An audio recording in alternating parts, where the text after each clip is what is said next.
Gracias por seguir en sintonía con nosotros. El doctor Luis Danilo Pichardo Matos, director del Hospital Marcelino Vélez, está aquí con nosotros. Tenemos muchos temas interesantes, temas de salud que atañen en este momento delicado que vivimos. Gracias por su tiempo. Buenos días, gracias por la invitación. Doctor Pichardo, hemos visto cómo el Hospital Vélez, Marcelino Vélez, fue inaugurado recientemente, pero de la misma manera hemos visto cómo el sector salud en su totalidad está tratándose de transformar. ¿Cómo ha sido la transición con este nuevo anexo del Hospital Marcelino Vélez y sus servicios? Sí, el Hospital Marcelino Vélez, actualmente nosotros en la parte vieja tenemos unas 115 camas.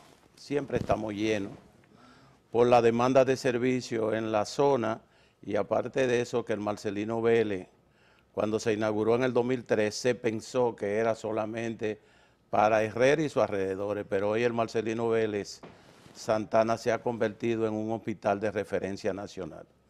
Entonces, por el volumen de pacientes que nosotros estamos manejando, hace varios años atrás se contempló hacer un anexo, y ese anexo se inauguró por parte del señor presidente de la República, y actualmente los ingenieros que construyeron la obra están finalizando de instalar algunos equipos médicos, principalmente la resonancia magnética nuclear, la tomografía axial computarizada. Nosotros la tenemos, pero ahora en el anexo también lo va a ver. Quiere decir que el Hospital Marcelino Vélez será el único del país que va a tener dentro de poco 2 tomógrafos instalados, 2 resonadores y equipos médicos de otra categoría, con la finalidad de poder darle una respuesta a la alta población de pacientes que nosotros manejamos. Actualmente la planta física tiene unas 115 camas y en el anexo aporta 135 camas. Quiere decir que vamos a tener nosotros 250 camas. La parte vieja, cuando nos mudemos al anexo, va a ser remodelada con la finalidad de eliminar salas de 4, 6, 8 camas de esos hospitales que se construyeron en tiempo pasado, porque hoy la Organización Mundial de la Salud exige que los hospitales, las habitaciones tengan 1 o 2 camas, y eso se va a hacer. Y además de eso, nosotros ganar algunos espacios físicos con la finalidad de en un futuro poder abrir otras residencias médicas para tener posgrado de medicina interna, cirugía, pediatría y ginecología. Actualmente nosotros tenemos un posgrado que es de medicina familiar y comunitaria. Doctor, a pesar del anexo y con la cantidad de hospitales que están siendo remodelados simultáneamente, imagino que es una panacea pues atenderse en el Marcelino Vélez por las condiciones de calidad y de prestigio que ya ha ido acumulando en este tiempo. ¿Hasta qué punto este anexo va a cubrir en medio, como dice usted, no es solo para Herrera y sus zonas aledañas, sino ya es de referencia nacional, y con la condición que tienen todos estos hospitales, que apenas ayer se anunció que para mediados del año que viene entregarán 14 de los que están intervenidos? O sea, ¿qué tanto va a solucionar este anexo la cantidad de pacientes que ustedes tienen? Bueno, vamos a tener una mayor cantidad de camas, vamos a tener una emergencia con todas las condiciones que exige las organizaciones internacionales de la salud, y además de eso vamos a aumentar el número de quirófanos. En el anexo hay unos 13 quirófanos, y en el primer piso al lado de la emergencia vamos a tener 2 salas de cirugía de urgencia para cualquier paciente. Por ejemplo, nos llegó una embarazada con desprendimiento completo de placenta. Eso dentro de la obstetricia es una cirugía de urgencia. Pues para no perder tiempo de subirle un ascensor y llevarla a la 3ª planta, pues vamos a tener 2 quirófanos ahí en la emergencia para resolver inmediatamente. Además de eso, se contempla también, hay otro quirófano que va a estar habilitado para aquellos pacientes traumatizados, pacientes que llegan con heridas por armas de fuego, heridas por armas blancas, no perder tiempo con estos pacientes, moviéndolos hacia los pisos superiores y poder resolver inmediatamente. Quiere decir que este anexo que se construyó, inauguró el señor presidente, nos va a ayudar principalmente a los médicos cirujanos y ginecobstetras, a cualquier patología de emergencia que necesite intervención quirúrgica, hacerla enseguida. Doctor, ya esa parte de la infraestructura creo que la tenemos bastante bien cubierta. ¿Cómo está afectando las conversaciones con los doctores? En este pacto todavía que no se ha finalizado, pero que hemos visto que el Colegio Médico está un poco renuente a aceptar algunos términos, ¿afecta eso el Hospital Marcelino Vélez? Hasta ahora nosotros, acuérdese que el Hospital Marcelino Vélez cae dentro de la categoría de hospitales descentralizados de autogestión. El término correcto sería descentralizado porque nosotros recibimos del ministerio una partida de dinero para pagar los sueldos a los médicos, a los bioanalistas, a las enfermeras y el personal administrativo. Recuerde que también el hospital de Herrera tiene tres centros de atención primaria, en Herrera, y eso cuando usted va a la nómina nuestra, usted dirá, bueno, ¿qué tanta gente? Bueno, tanta gente por el hecho de que nosotros comenzamos a trabajar. El Hospital Marcelino Vélez Santana tiene una consulta que comienza a las 8 de la mañana y termina a las 8 de la noche. Un equipo de médicos especialistas, certificados todos, que son los que amanecen de servicio, cubriendo las emergencias. O sea, nosotros no tenemos en las emergencias nuestras ginecobstetricia, pediatría, cirugía, medicina interna, residentes que son los responsables de la salud del enfermo que llegue por la noche. Son especialistas certificados. Entonces, nosotros tenemos una población de médicos y bioanalistas que si usted compara con otros hospitales, usted diría, bueno, está abultado, pero está abultado por el hecho de que nosotros mantenemos los servicios abiertos las 24 horas con médicos certificados, especialistas certificados. Y eso se traduce en las estadísticas nuestras. El Hospital Marcelino Vélez, por ejemplo, nosotros manejamos más 100 casos de dengue el año pasado y la tasa de mortalidad es 0. Hablemos de eso. A propósito del dengue, del Zika y del síndrome de Guillain-Barré, ¿cuáles casos, cómo usted ve que están realmente las estadísticas a nivel de los pacientes que ustedes atienden? Del 1 de marzo hacia acá, al día de hoy, nosotros hemos manejado 60 casos de Guillain-Barré. O sea, el Guillain-Barré se incrementó el número de casos después que el ministerio reconoce, noviembre, diciembre del año pasado, de que teníamos la presencia del Zika virus. Esos 60 ustedes han determinado que fue por el Zika.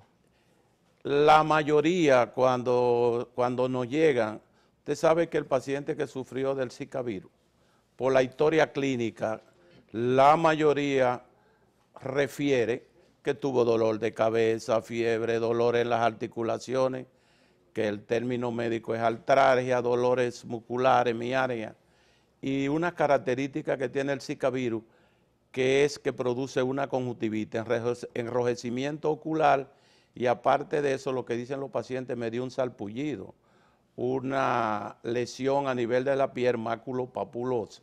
Entonces, cuando nos llegan estos pacientes a los 10, 15 días de haber tenido el Zika virus, y nos llegan con que tienen calambres en la pierna, están perdiendo fuerzas en la pierna, y en cuestión de 48, 72 horas ya este paciente mueve muy poco sus piernas y sus brazos, o no lo mueve totalmente, lo que se llama una cuadriplegia, y aparte de eso, el historial dificultad respiratoria, nosotros por el historial clínico decimos, bueno, la sospecha número 1 es que tenga un síndrome de Guillain-Barré.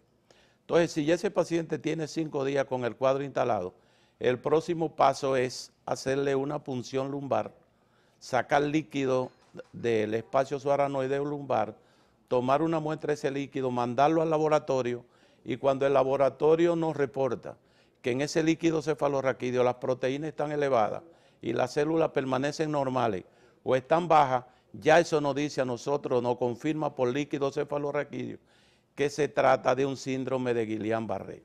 ¿Cuál es el problema básico del Guillain-Barré? O sea, es una enfermedad desmielinizante, ataca la mielina que cubre los nervios periféricos y entonces esto se traduce clínicamente en pérdida de fuerza, disminución de los reflejos, disminución del tono muscular.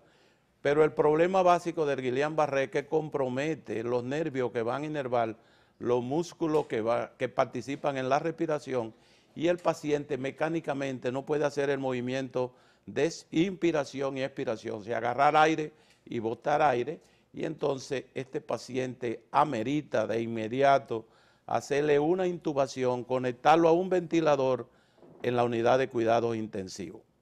Nosotros tenemos en el hospital una unidad de cuidados intensivos con 8 camas y gracias a Dios no hemos tenido problemas con los ventiladores porque funcionan y los monitores, y eso se traduce en las estadísticas nuestras que de 60 casos de Guillain-Barré solo se han muerto 4 y de los 4 uno solo fue directamente por el Guillain-Barré porque no hizo una arritmia cardíaca, y eso se puede ver en el Guillain-Barré cuando... Doctor, que la gente se recupera y luego recupera su movilidad totalmente. Sí, se recupera.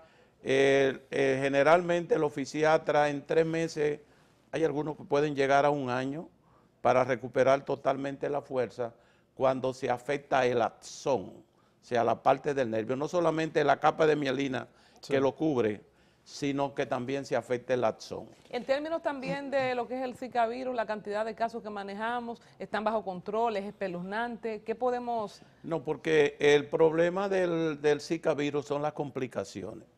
En las embarazadas, si adquieren el Zika virus en el primer trimestre del embarazo, pues existe la posibilidad de que puedan nacer el producto con una microcefalia, el perímetro cefálico muy pequeño, y eso afecta el crecimiento del cerebro. Que ya se Hasta ahora nosotros tenemos unos 7 casos de embarazadas que adquirieron el Zika virus y la tenemos en vigilancia esperando que se presenten con el parto o la cesárea y ver cómo viene ese producto. Y te decía que con el Guillain-Barré nosotros hemos manejado el 42% de los casos a nivel nacional. Wow. Nos hemos convertido en un hospital de referencia y los 4 que han muerto, uno solo directamente por la enfermedad y los otros porque ya tenían comorbilidad, pacientes hipertensos, diabéticos, insuficiencia renal, cáncer. Aparte de la zona de Herrera, ¿ustedes reciben de otras partes Nosotros del ahora país? mismo tenemos 6 casos hospitalizados, hay uno de Puerto Plata, hay uno de Nagua, hay otro de La Vega, Pero ¿y por qué tenemos uno de Baní. ¿Por qué enviárselo a ustedes? Bueno, nosotros tenemos una doctora en medicina, que ella ejerce en Puerto Plata. Cuando a ella se le diagnosticó el Guillain-Barré, ella misma pidió que se trasladara al Marcelino. Quizás como médico se dio cuenta de las estadísticas nuestras.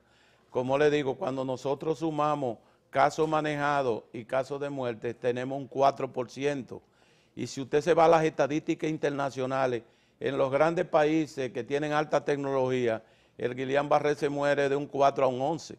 Quiere decir que nosotros estamos estadísticamente en el límite inferior, siendo un país con pocos recursos y no tenemos esa alta tecnología de punta, por ejemplo, que usted encuentra en los Estados Unidos, Alemania, Inglaterra, pero se está tratando. Eso se ha tratado.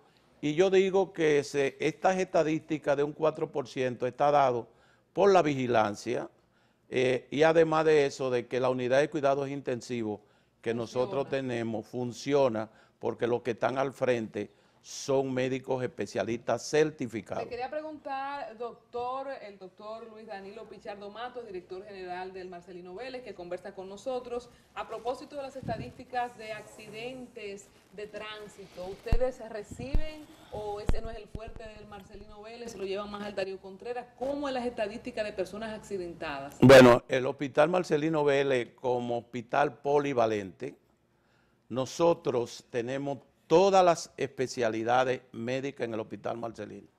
Manejamos desde el vómito y la diarrea hasta el traumatizado severo de cráneo. La única cirugía que nosotros no realizamos en el Marcelino Vélez son las cirugías cardíacas. Y eso inmediatamente nos mudemos a la parte del anexo y se trabaje con la remodelación de la parte vieja, va una unidad Van a tener capacidad de para hacerlo. tener la capacidad de nosotros intervenir los pacientes que nos llegan con infarto agudo del miocardio. Entonces, ¿por qué se produce el infarto agudo del miocardio? Cuando una de las coronarias se obstruye por un coágulo. Entonces, ese tipo de pacientes, si hay que ponerle un stent, en un futuro el Marcelino Vélez va a tener estos servicios y también las intervenciones cuando llega un paciente con una trombosis o una embolia cerebral, donde hay una arteria que está obstruida por un coágulo, pues vamos a tener también las intervenciones agudas de ese tipo de pacientes cardíacos y neurológicos. Actualmente nosotros, después del 911, nosotros recibimos en el Marcelino un promedio de 20 a 40 ambulancias diarias del Wow. 911. ¿Y qué ventaja tiene el 911? Que los pacientes ahora nos llegan más rápido y en condiciones óptimas porque los jóvenes Se hace un que trabajo están en esa ambulancia están preparados para manejar pacientes en crisis. Claro. Entonces, dentro de estos pacientes que nos llegan por el 911, los que nos llegan en motores, en vehículos privados, la mayoría son politraumatizados. Y de los politraumatizados, dentro de los automóviles o vehículos que se desplazan, los motores a la cabeza. Los motores de 2 ruedas son los que están a la cabeza. Y son la mayoría, el 40% de los pacientes que recibimos en la emergencia. Doctor, ¿y el hospital ya para conocimiento del público está abierto a todo el mundo? ¿Está focalizado hacia el sector más empobrecido? ¿Puede ir cualquier persona a atenderse allá en cualquier emergencia? ¿Y reciben cualquier seguro? O sea, ¿es abierto? Nosotros tenemos acuerdo con 14 ARS, pero recuerde que el hospital Marcelino Vélez está ubicado en una zona donde hay muchas industrias, pero también una zona donde hay mucha gente pobre. Claro. Entonces nosotros en la emergencia recibimos lo que tienen la ARS y lo que no tienen un carnet.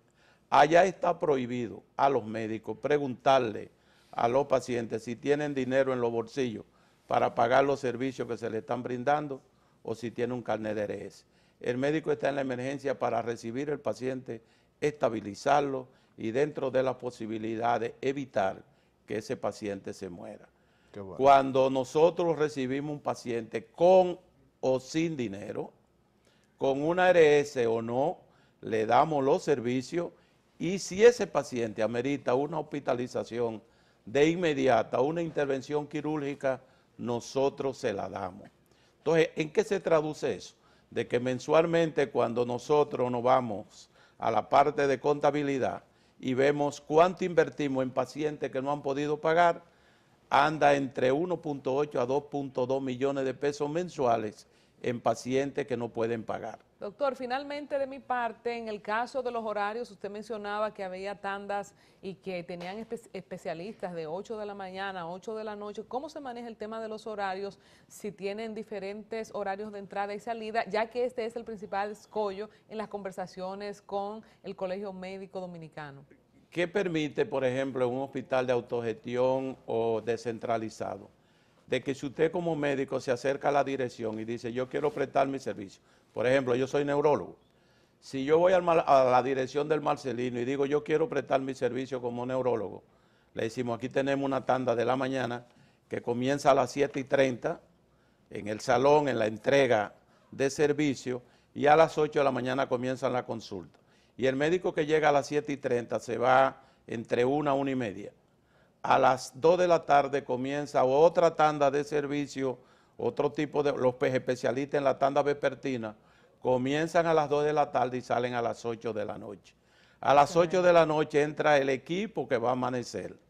Todos especialistas, los residentes nuestros, los que están es al lado del especialista para que aprenda, para irlo entrenando, pero no tienen ninguna responsabilidad directa con los enfermos. Entonces nosotros tenemos ese tipo de servicio y también tenemos un servicio de médico, lo que le llaman el médico operativo. ¿Por qué creamos este tipo de servicio?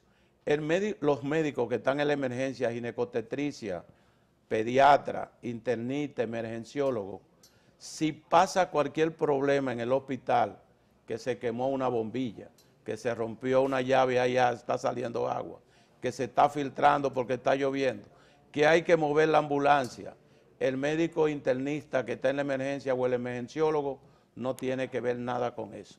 Este médico se encarga de todas esas partes y de mover los pacientes de un lado a otro, y si no puede resolver después de las 8 de la noche, entonces nos llama a uno de nosotros, lo representa a la dirección.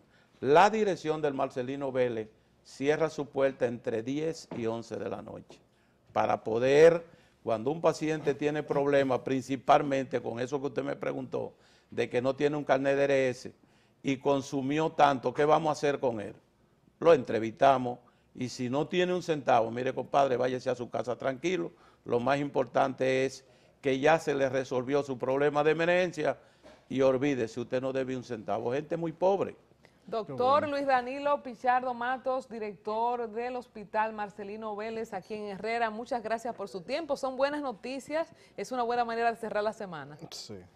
Gracias a ustedes por la invitación y me voy a despedir dándole las gracias y decirle que el Hospital Marcelino Vélez está a su disposición en cualquier problema que se presente con ustedes o con su familia. Bueno, nos vemos aquí nueva vez cuando usted venga a otra entrevista porque allá no queremos vernos. Así despedimos la entrevista, regresamos en breve con un contenido especial a propósito de salud. Tenemos una experta en fitness, así es que no se pierda nuestra segunda entrevista en este viernes. Ya volvemos.